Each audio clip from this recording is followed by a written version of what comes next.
Star उत्सव पर देखिए अपने चहीते शोज 1 अप्रैल से डीडी फ्री डिश पर।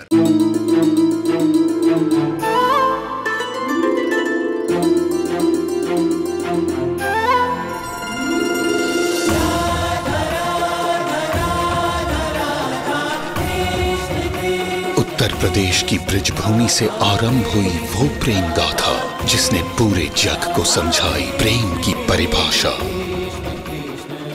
राधा कृष्ण 1 अप्रैल से सोमवार से रविवार सुबह 10 बजे स्टार उत्सव पर। शिशुपाल, तुमने पहले माता का अपमान किया, अब एक पत्नी का अपमान किया। अब समय आ गया है तुम्हारे विनाश का शिशुपाल। तू करेगा मेरा विनाश?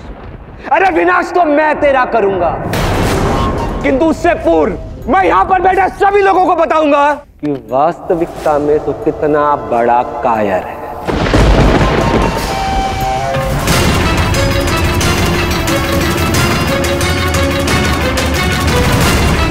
कोई दिव्य नहीं है ये, पाखंडी, ढोंगी, माखन चुराने वाला चोर है ये, मटकियां फोड़ने वाला उत्पाती। जब कन्याएं रात में स्नान करती है ना तो उनके कपड़े चुराने वाला। अरे 2 कौड़ी का ग्वाला है तो। रात को अकेले कन्याओं के साथ रास लीला करने वाला भोगी है ये, रण से भागने वाला रणछोड़ है ये। कंस और जरासंध को छल से मारा था ना तूने छलिए। 16,000 पत्नियां हैं इसकी, फिर भी इसे राधा चाहिए।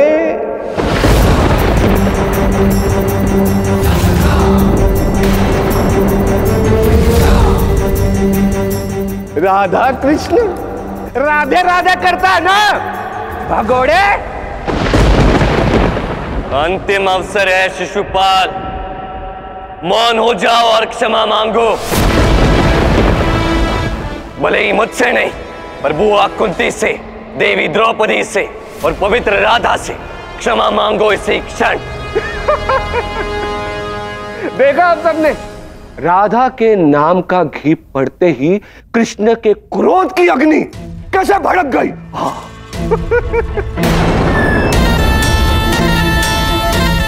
राधा राधा राधा राधा कृष्ण कृष्ण। ऐसा ही करता है ना तो बता दो सबको क्या चल रहा है राधा कृष्ण के बीच। बता दो कौन है राधा। तो चलिए आप सबको मैं बता ही देता हूं राधा के बारे में। सुंदर ग्वालन, अद्भुत रूप, रसीली, किंतु उसने उस ग्वालन को भी नहीं छोड़ा। किंतु एक बात है, स्त्रियों पर जादू करना आता है इसे। अरे हमें भी तो सिखाइए कैसे कर लेते हैं आप, कि हम भी तो कुछ भोगे।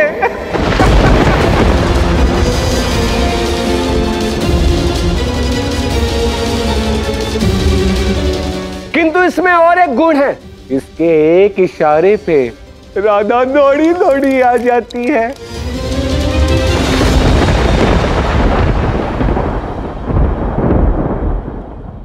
जीवा में अस्थि नहीं होती, पर यह जीवा मनुष्य शरीर को अस्थि कलश में बदल सकती है। यदि तुम मौन नहीं रहे तो जीवा के साथ सर भी कटेगा शिशुपाल। तू काटेगा मेरा सर, मैं ही तेरा अंत कर देता हूं।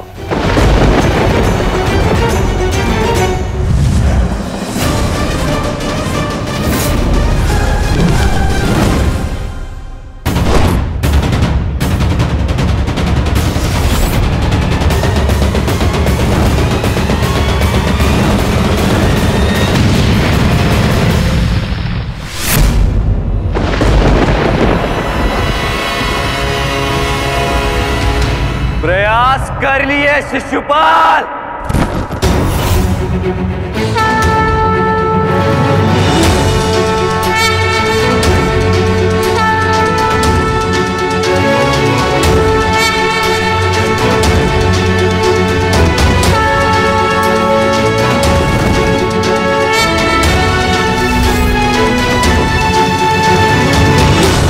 निहन्ते च विश्वरक्षण हेतवे सुदर्शनाल्परूपाय विष्णवे ते नमो नमः।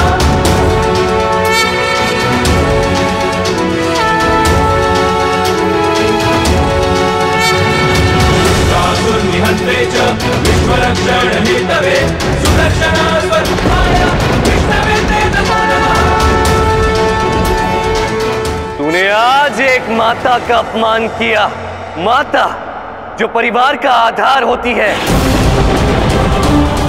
एक सती पत्नी का अपमान किया जो साक्षात पवित्रता का अवतार है।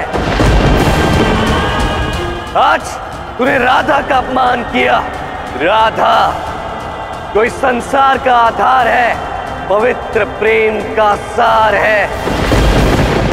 और ऐसा करके शिशुपाल तूने अपना अंत बुला लिया है।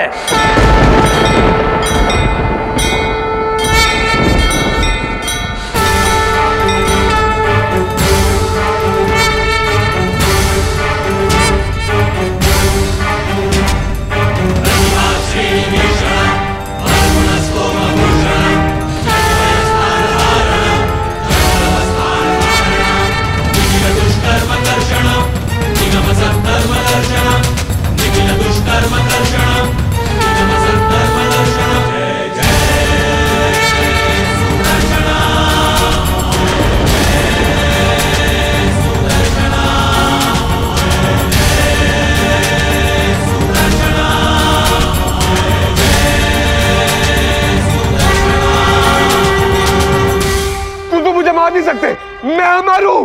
स्मरण करो शिशुपाल, क्या वचन दिया था तुम्हारी माता को? हे नारायण, मेरी इच्छा है कि कृष्ण के विरुद्ध केवल एक गलती नहीं अपितु 100 गलती होने पर ही कृष्ण मेरे पुत्र शिशुपाल को मारे। तथास्तु। तेरे 100 अपराध पूर्ण हुए। अब तेरा जीवन काल पूर्ण हो चुका है।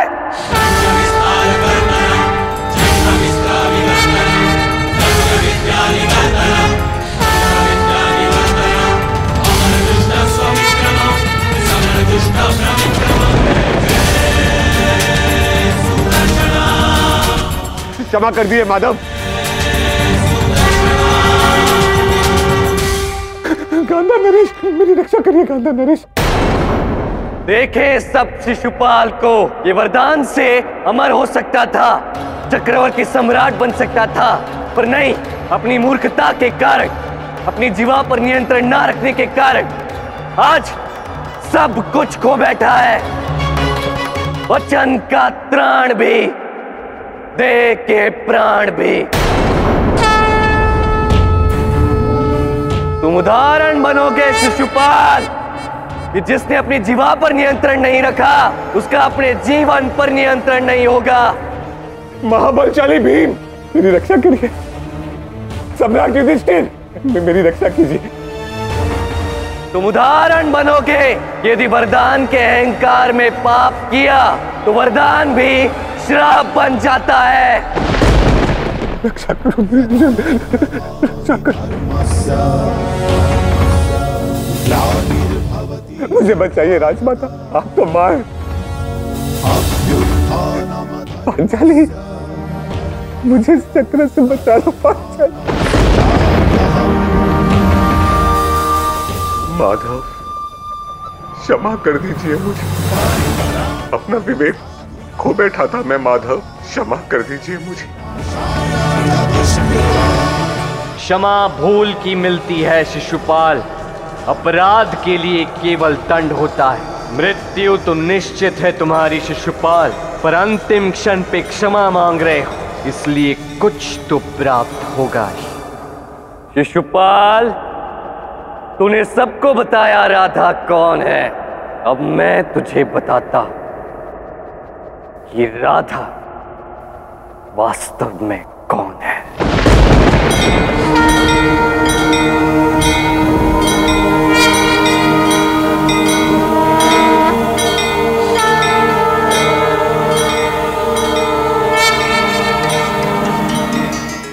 अर्धनारीश्वर श्री कृष्ण।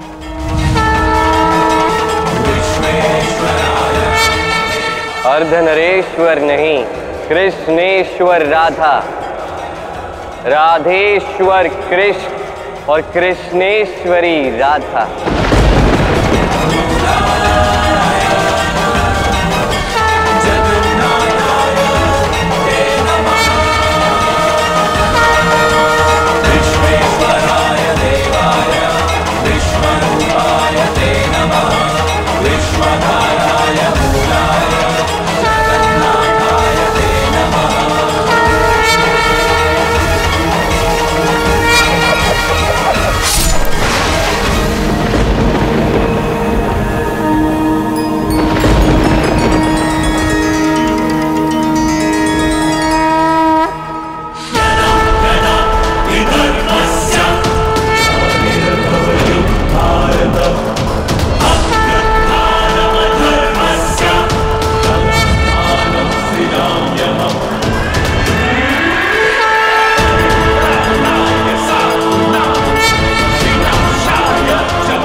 ये क्या हो गया?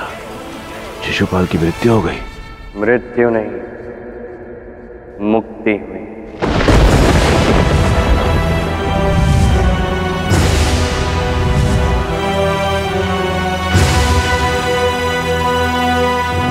ये यज्ञ भंग हो गया है। एक अतिथि की हत्या हुई है यहाँ पर। ये यज्ञ तो क्या, ये सभा, ये भूमि सब अपवित्र हो गई है। अब यहाँ कोई नहीं रुक सकता। किसने कहा ये स्थान अपवित्र है?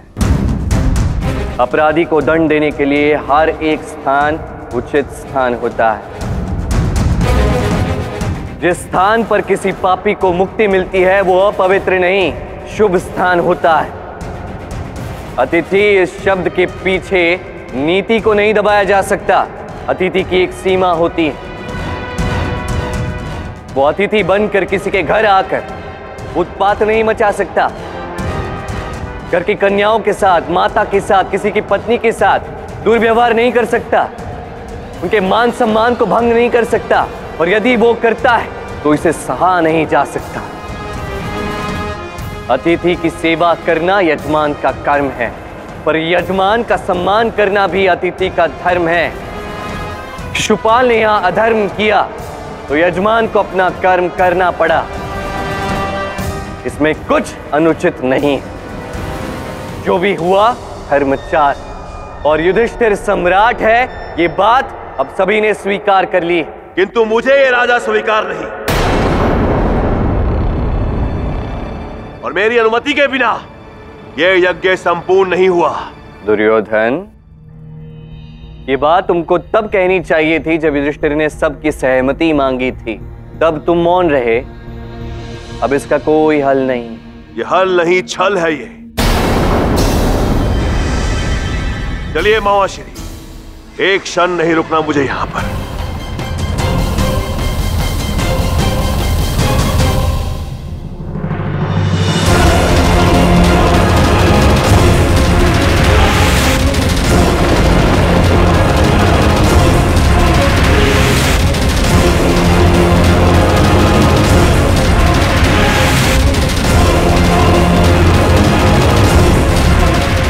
माधव,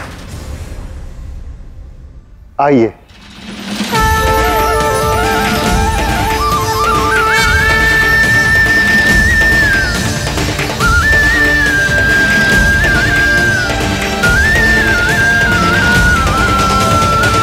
सम्राट युधिष्ठिर की जय। सम्राट युधिष्ठिर की जय। सम्राट युधिष्ठिर की जय। सम्राट युधिष्ठिर की। सब ठीक हो गया कृष्ण, किंतु क्या किसी को नहीं दिख रहा कि तुम्हारे हाथ से रक्त बह रहा है? क्या कोई नहीं जो तुम्हारे घाव पर औषधि लगा दे? कोई स्वच्छ वस्त्र बांध, वस्त्र बांध।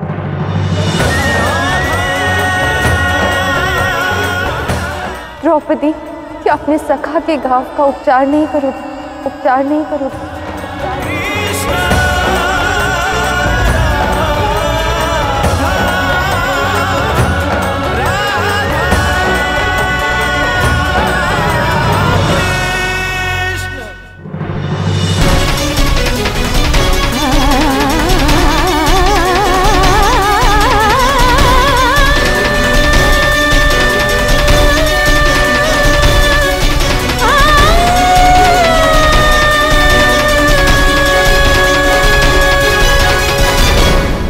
सखा,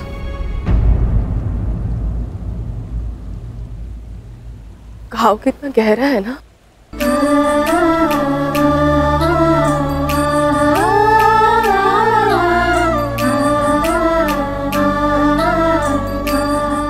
किंतु जो हुआ उसे टाला भी नहीं जा सकता था, क्योंकि आप किसी भी स्त्री का अपमान नहीं सह सकते। और ना राधा का। तुम नहीं आ पाई तो द्रौपदी को भेज दिया राधे। सत्य में ऋणी बना दिया तुमने मुझे इसका। तो क्या हो, मुझे पूर्ण विश्वास है कि समय आने पर तुम ये ऋण भी चुका दोगे कृष्ण।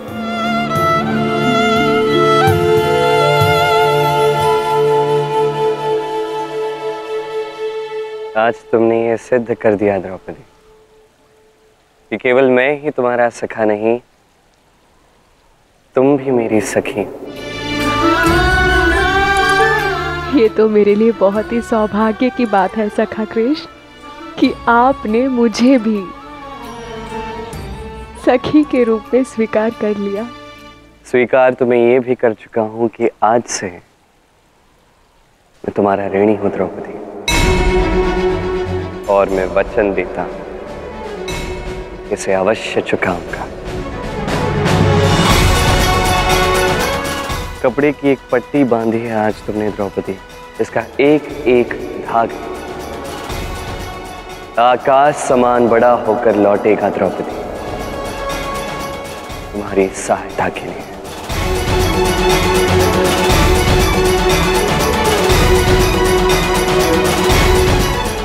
धन्यवाद सखा कृष्ण, धन्यवाद।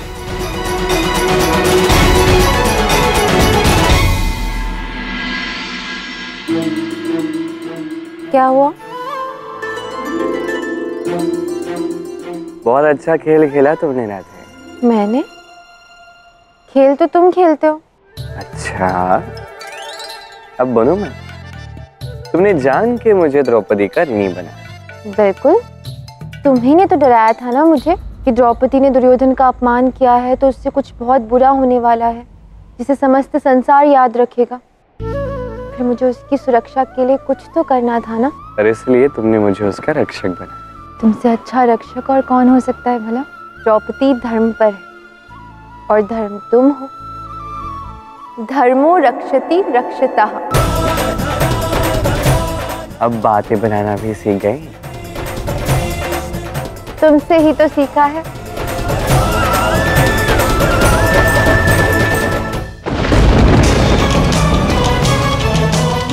अंधे का पुत्र अंधा, नेत्रहीन धृतराष्ट्र के पुत्र दृष्टिहीन दुर्योधन। मूर्ख बनाया मामाश्री ने मुझे, हमेशा मूर्ख बनाया मुझे, ये कहकर कि मैं जीतूंगा, किंतु मैं हर पल हारा।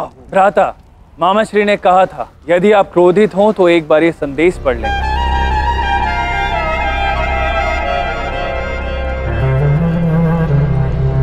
भांजे, मामा से क्या छुपा है? जानता हूँ क्रोधित हो, तुम्हें विजय चाहिए, उसी का प्रबंध कर रहा हूँ, इसलिए पत्र भेज रहा हूँ। स्मरण रखना, विजय उनकी होती है जो किसी सीमा को नहीं मानते, न संबंधों की न प्रबंधों की, और जीत हमारी ही होनी है। लेकिन उससे पहले अपना उपहार तो देख लो। उपहार?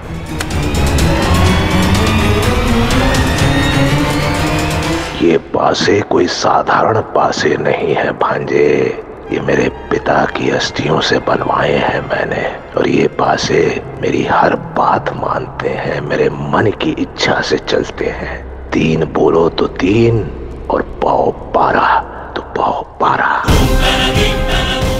हम उन पांडवों को द्यूत का आमंत्रण देंगे और एक क्षत्रिय द्यूत या द्वंद्व का निमंत्रण अस्वीकार नहीं कर सकता।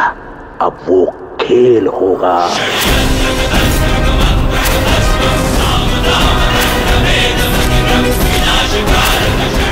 जो संसार के इतिहास में अमर हो जाएगा, बिना तलवार चलाए, बिना रक्त बहाए। इंद्रप्रस्थ तुम्हारा होगा भांजे। दुशासन, कमाल कर दिया मामा श्री ने। जाओ और मामा श्री से जाकर कह दो, मुझे केवल राज्य ही नहीं, पांडवों का गर्व, पांडवों का मान सम्मान भी चाहिए। और वो अहंकारी द्रौपदी। अंधे का पुत्र अंधा, नेत्रहीन धृतराष्ट्र के पुत्र दृष्टहीन दुर्योधन। उस पाशपतियों वाली ने मुझे नेत्रहीन कहा था ना, अब पूरे संसार के नेत्रों के सामने मैं उसे वस्त्रहीन करूंगा।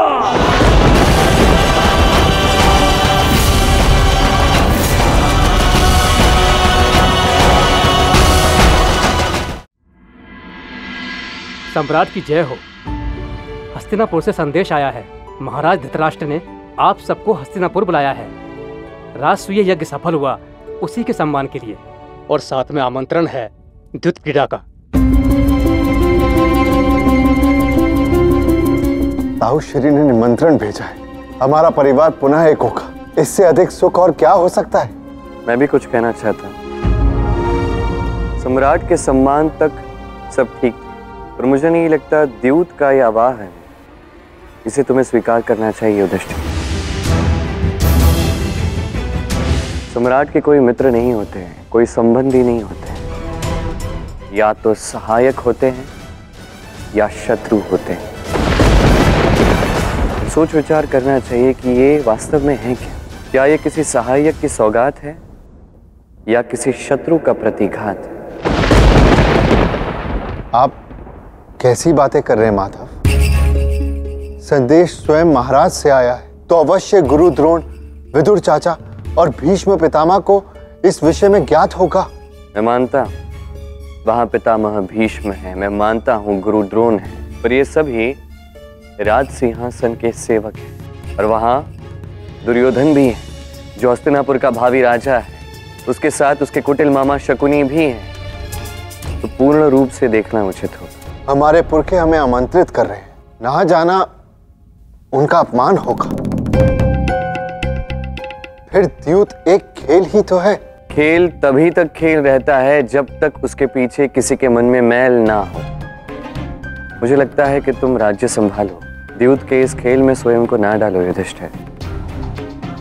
आप तो परम नीतिज्ञ हैं माधव, जानते हैं कि एक क्षत्रिय द्वंद्व और द्यूत का निमंत्रण अस्वीकार नहीं कर सकता। आपको यदि जाना है आप जाइए, परंतु एक महत्वपूर्ण बात सदैव स्मरण रखिएगा, जो भी करना प्रेम से करें।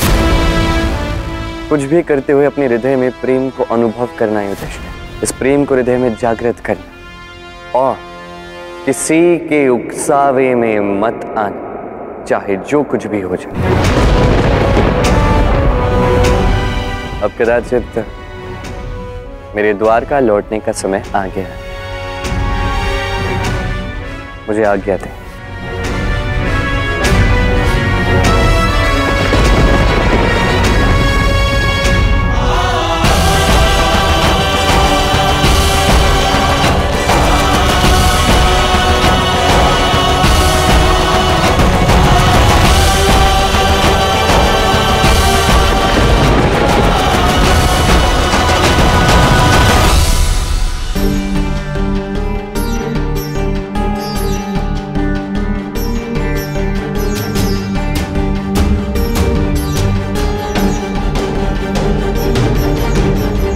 क्या हुआ कृष्ण?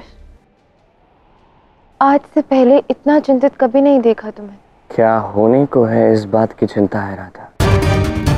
यदि आज सबने अपने मन के भीतर प्रेम जागृत नहीं किया तो कृष्ण, किंतु ये तो केवल एक खेल है ना द्यूत, तो भला इसमें चिंता करने वाली क्या बात है? ये खेल ऐसा रूप धारण कर सकता है राधा कि ये संसार इसे भुलाना भी चाहे तब भी नहीं भुला पाएगा। किंतु ऐसा होने क्या वाला है? मैंने द्रौपदी से कहा था हर कर्म का प्रतिफल अवश्य मिलता है और वो इसके फल के लिए अब सज्ज रहे। द्रौपदी? किंतु वो तो इस खेल का भाग ही नहीं है। ये खेल तो कौरवों और पांडवों के मध्य है ना। कर्म का प्रतिफल किसी भी कारण से आएगा, किंतु आएगा। नहीं कृष्ण, चाहे जो हो जाए मैं द्रौपदी के साथ कुछ अनुचित नहीं होने दूंगी। उसने क्या अनुचित किया है? पांडवों को अपने बीच जो करना है वो करे, किंतु द्रौपदी ने तो सबकी प्रेम से बात मानी है, तुम्हारी बात मानी है। मैं ये कैसे भूल सकती हूँ कि उसने मेरे कृष्ण को अपना सखा बनाया है, तुम्हारी उंगली पर चीर बांधा है। ये उसका बहुत बड़ा उपकार है मुझ पर। और चाहे जो भी हो जाए, द्रौपदी के साथ कुछ भी अनुचित नहीं हो सकता। कर्म का प्रहार कठोर ही होता है राधे, और उसे सहना ही पड़ता है। जब इतने सारे लोगों के कर्म प्रवाह एक ही घटना को साकार करने में लगे हैं तो नारायण कुछ नहीं कर सकते। जो कर सकता है प्रेम कर सकता है। मैं चाहता हूं कि इन सभी के मन में प्रेम की जागृति हो, और मुझे आशा है कि आज ही इनके हृदय में प्रेम की जागृति हो रहा था, अन्यथा महाअनर्थ हो जाएगा। जो भी हो कृष्ण, यदि ऐसा कुछ भी हुआ तुम्हें हस्तक्षेप करना ही होगा।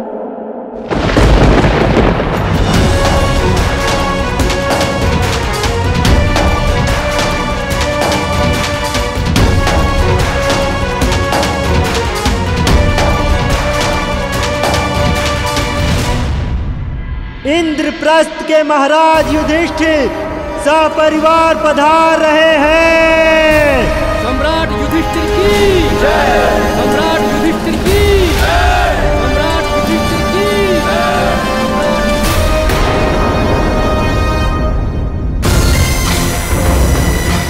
अंधे का पुत्र अंधा, नेत्रहीन धृतराष्ट्र के पुत्र दृष्टहीन दुर्योधन।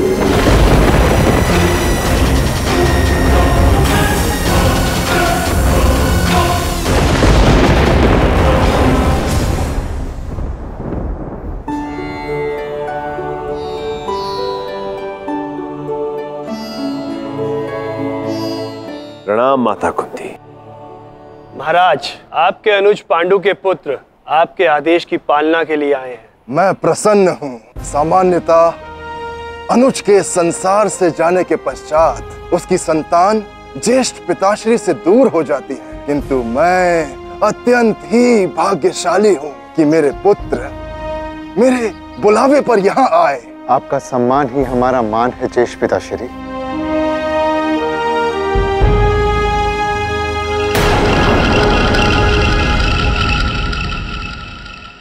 यदि ईश्वर ने मेरी दृष्टि मुझसे न छीनी होती तो आज मैं अपने भतीजों का वैभव देख पाता।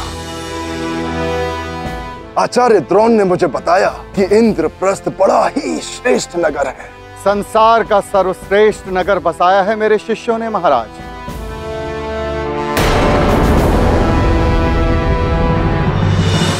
पुत्र युधिष्ठिर, एक अनुरोध है तुमसे।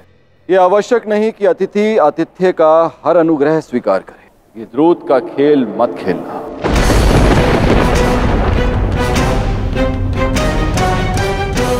पिताश्री ने उचित कहा है पुत्र, जहाँ द्यूत होता है वहाँ यमदूत निवास करते हैं। द्यूत प्रेम नहीं शत्रुता फैलाता है। भाइयों में द्यूत कैसा? ये कैसी बातें कर रहे हैं आप पितामह? ये प्रतियोगिता नहीं, खेल है खेल। और महामंत्री विदुर, आप तो परम नीतिज्ञ हैं। आपसे अधिक कौन जानता है कि खेल तो भाइयों में ही होता है।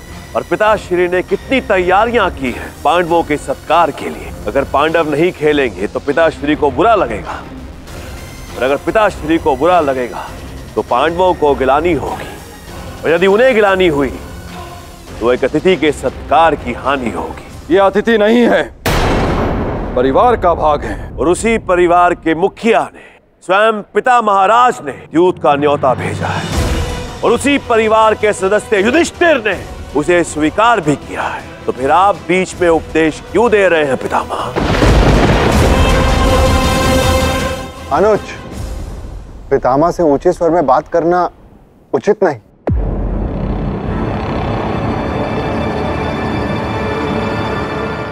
पिताश्री, बहुत मन है भ्राता दुर्योधन का एक निर्मल द्युत खेल का।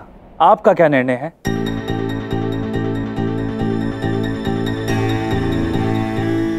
आपकी मंत्रणा और विवेक पर मुझे सदा से विश्वास रहा है पितामह,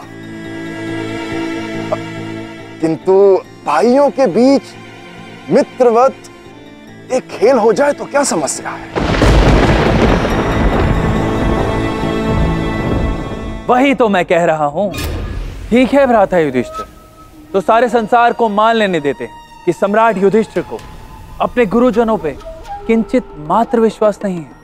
नहीं, ऐसा नहीं है। मेरे गुरुजनों का मान रखने के लिए मैं द्यूत का खेल खेलने के लिए सच हूं।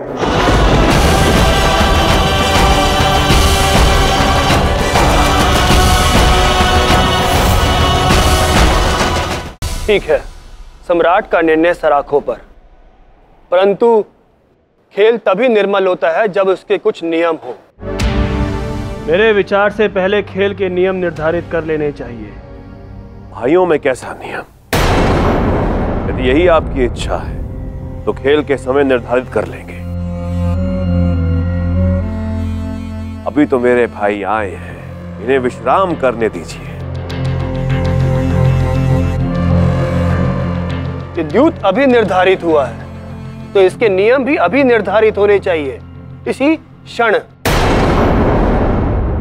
सबसे पहला नियम, कोई भी राजस्त्री इस क्रीड़ा में ना तो भाग लेगी और ना ही इसकी दर्शक बनेगी।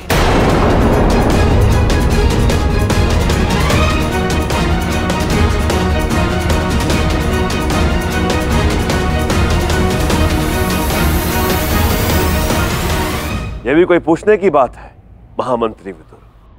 द्यूत क्रीड़ा में भला स्त्रियों का क्या काम? दूत क्रीड़ा तो पुरुषों के मनोरंजन का साधन है।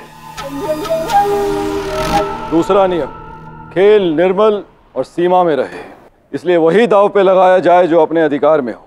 100% दांव तो वही लगेगा जो अधिकार में होगा, किंतु कुछ विचार मेरे भी हैं, क्योंकि आपकी भाव भंगिमा दर्शाती है कि आपको लगता है कि मैं छल करूंगा।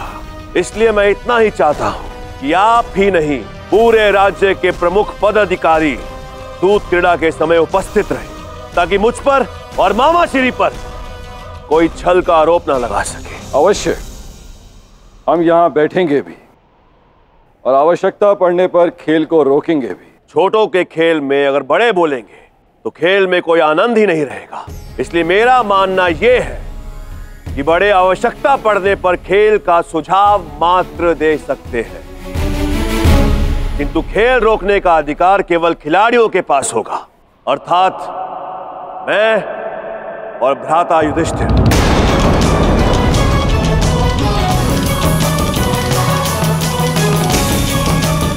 मुझे स्वीकार है, वैसे भी ये द्यूत है, द्वंद्व नहीं।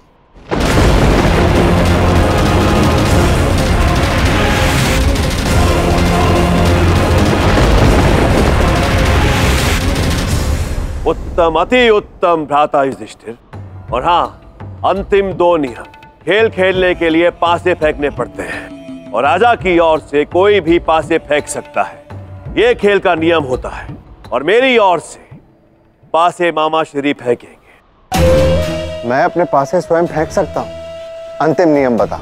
एक छोटा सा अनुरोध, खेल कब तक चलेगा इसका तो अनुमान नहीं मुझे, किंतु दूत महल में दासियों द्वारा जलपान की व्यवस्था होनी चाहिए, जिससे हमारे माननीय अतिथि गणों के सत्कार में कोई भी त्रुटि ना हो।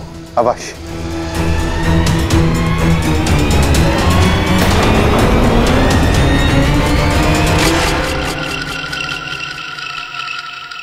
चले सम्राट, यूथ महल की ओर प्रस्थान करें। भ्राता दुर्योधन, इन नियमों के चलते आपका प्रतिशोध कैसे पूरा होगा? नियमों को शत्रु का कवच समझने वाले जीता नहीं करते, जीतते तो वो है जो नियमों को अपना शस्त्र बनाते हैं।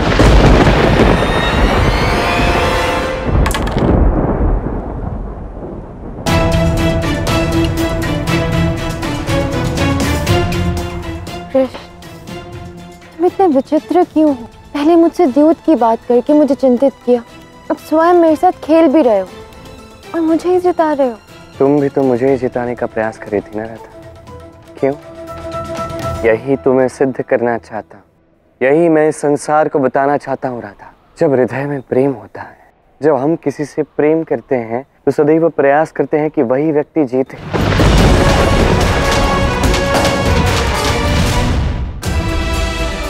ये खेल क्या है और ये खेल क्यों आया इस संसार में? खेल का आरंभ इसलिए हुआ था ताकि प्रेम और सद्भावना बढ़ सके। खेल से जो आनंद आता है उसे संबंध और घनिष्ठ हो सके। तो आज राधा, आज ऐसी संभावना दिख रही है कि खेल के आधार और खेल के संस्कार दोनों सदा सदा के लिए बदल जाएंगे।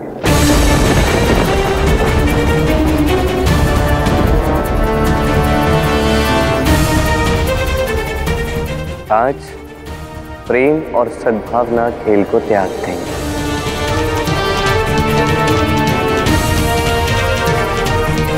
आज के पश्चात कोई खेल को खेल की भांति देखेगा ही, फिर ये खेल केवल एक द्वंद्व बनकर रह जाएगा।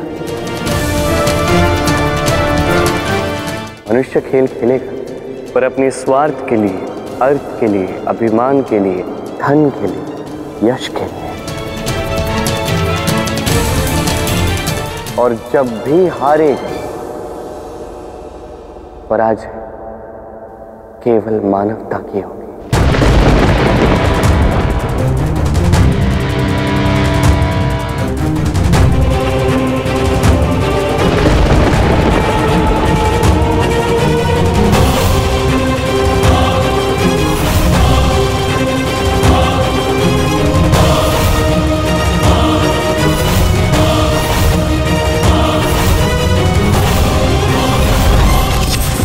एक बहुत बड़ा रहस्य है जो युधिष्ठिर नहीं जानता।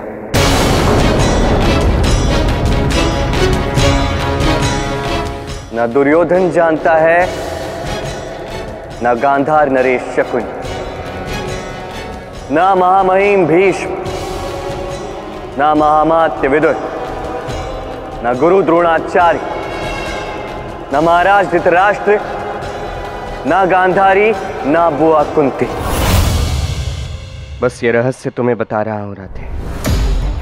आज का ये क्षण बहुत महत्वपूर्ण है। आज का ये क्षण परिवर्तन का क्षण है राधा। और आज दांव पर प्रेम लगा है। आज यदि प्रेम जीतता है तो मानवता जीतेगी, किंतु यदि प्रेम की हार हुई तो ये समस्त संसार एक महायुद्ध की ओर बढ़ेगा।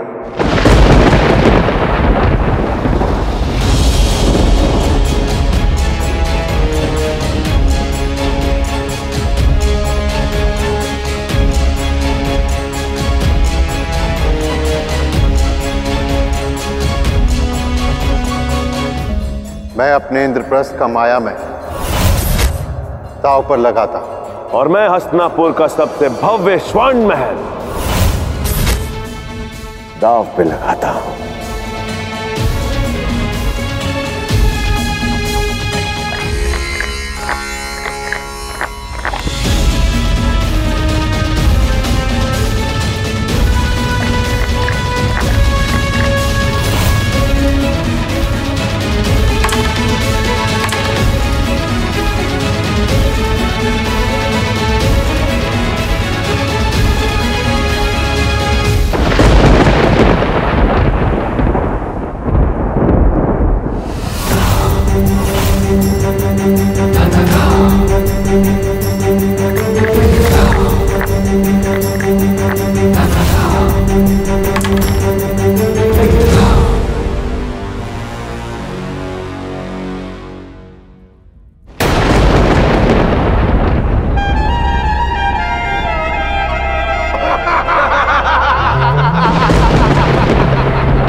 सब कुछ हार जाऊंगा।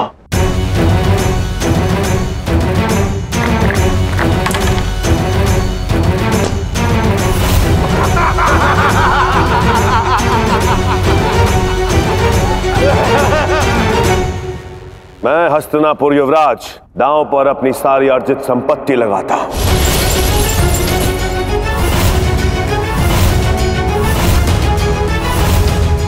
मैं भी।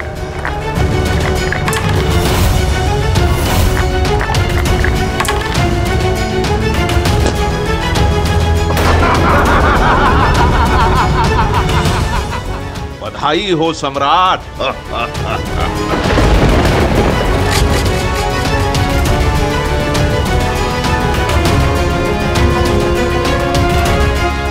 इस दांव पर मेरा महल।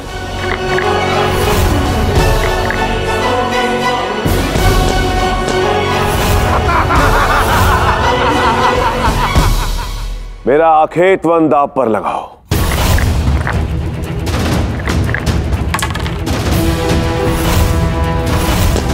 मेरा स्वर्ण रथ और सेना।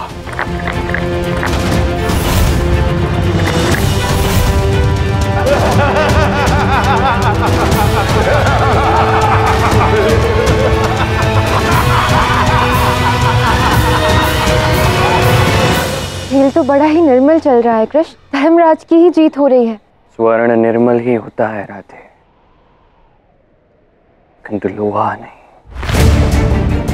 100 सोनार की, 1 लोहा की।